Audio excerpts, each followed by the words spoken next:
Oui, bonjour chers amis. Aujourd'hui, nous poursuivons nos cours avec la suite de la leçon qui porte sur les tons en Nadia. Jérôme Otoji.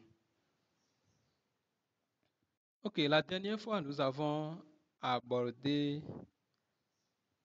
les différents tons en Nadia. Et plus particulièrement, nous avons parlé du ton Ho qui se marque comme ceci. Bon, sans oublier le ton moyen qui est juste une information que nous partageons avec vous qui se marque comme cela.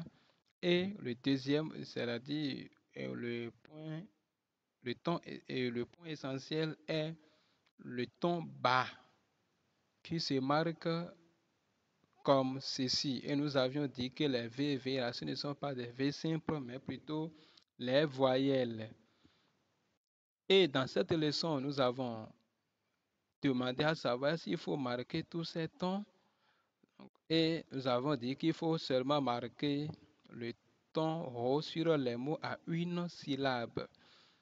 Et là, nous avons donné des exemples comme ceci, Kofi dont allons. C'est-à-dire Kofi a dormi. Et le ton Rho est mis sur la voyelle nasale on qui est ici. Si on ne le mettait pas, on lirait Kofi dont allons, qui donnerait autre sens, qui ne dirait pas que Kofi a dormi. Et d'où la nécessité de marquer le ton Ro en Nadia. Nous avons aussi dit qu'il faut marquer les tons Ro sur des mots ayant plus d'une syllabe pour éviter la confusion.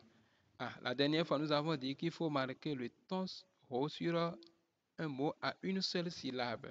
Mais nous avons aussi dit qu'il faut marquer les tons sur des mots qui sont plus d'une syllabe, ça veut dire 2 syllabes, 3 ou 4 syllabes, etc. C'est-à-dire pour éviter la confusion.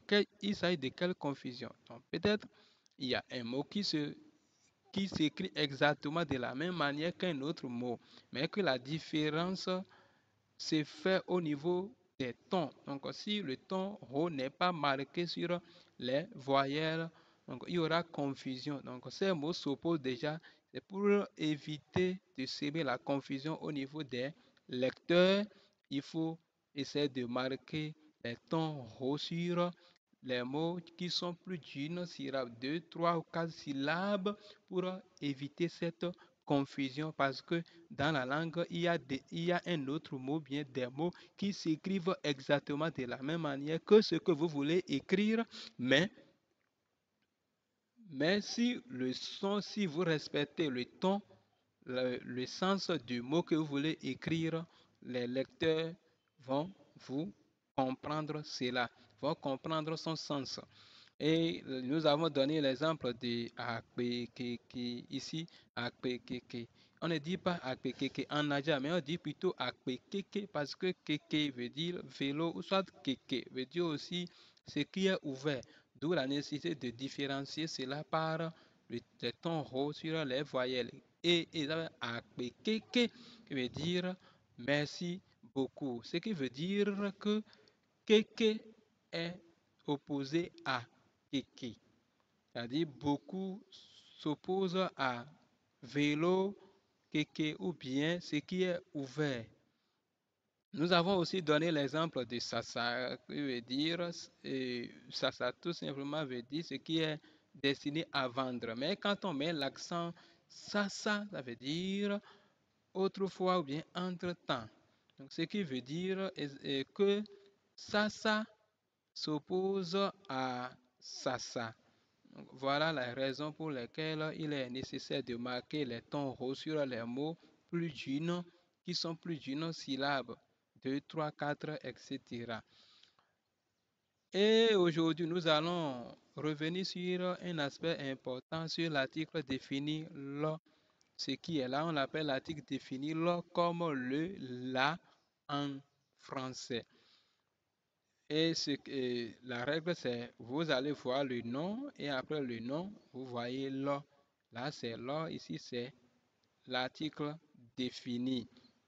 Et son pluriel, c'est l'eau veut dire les exemples ici, nous avons ayu lo, bafo lo, kutu lo, amelo. Je répète, ayu lo, bafo lo, kutu lo, amelo. Vous allez constater que dans ma lecture, les lots ne sont pas prononcés exactement de la même manière, c'est-à-dire avec le même ton. Il y a quelque chose qui cloche. Qu'est-ce qui cloche? C'est-à-dire que on ne doit pas mettre le ton sur l'article défini là parce que il y a quelque chose qui cloche. Ce qui cloche est que euh, parfois là se prononce avec le ton bas et d'autres fois c'est le ton haut. Donc comme le ton varie selon le contexte, donc, il ne faut pas, il est retenu qu'il ne faut pas mettre le ton haut sur l'article défini là pour ne pas semer de confusion au niveau pour ne pas semer de confusion dans la tête des lecteurs. Exemple ici, avolovo. Avolovo, ici qui veut dire le pagne est fini. Et l'autre c'est bafolovo. Avolo, bafolo, avolo, bafolo, lo. Voilà que les deux sons ont le même titre et article défini. Donc, voilà pour ne pas semer cette confusion qu'il est retenu, qu'il ne faut pas marquer le ton haut sur l'article défini là, ni aussi c'est délevé par exemple à mes lowo. Merci. Nous allons parler du ton bas. Pour ce qui concerne le ton bas, il est retenu qu'on le marque sur les pronoms personnels identiques en forme. Quand nous parlons quand nous parlons de pronoms personnels, il faut parler de et, a, mi, etc. Donc, quand il s'agit du présent et deuxième personne du singulier, c'est tu, c'est et. Quand il s'agit du futur au niveau de deuxième personne du singulier, c'est a. Et la première personne du pluriel, c'est mi, comme ceci. Voilà les tons bas qui sont marqués sur ces pronoms personnels. Et aussi leur variante lorsque leur dérivé plutôt, on respecte les mêmes choses. Et on marque également le ton bas lorsqu'il s'agit de l'impératif, c'est la deuxième personne du singulier ou de l'injonction.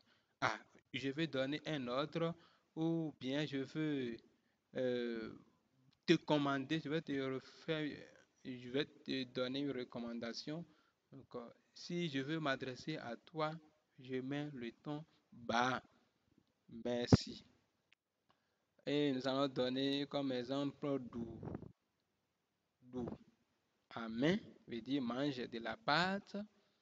Et la deuxième exemple, plutôt le deuxième exemple va m'exprimer Ngbewa ahao, qui veut dire ne fais pas cela. Voilà comment ça se marque. Chers amis, nous voici à la fin de cette leçon. Merci de nous avoir suivis. Voilà nos contacts. Si vous avez plus d'informations à demander, veuillez nous contacter ou nous écrire. Nous allons vous répondre. Merci et à la prochaine.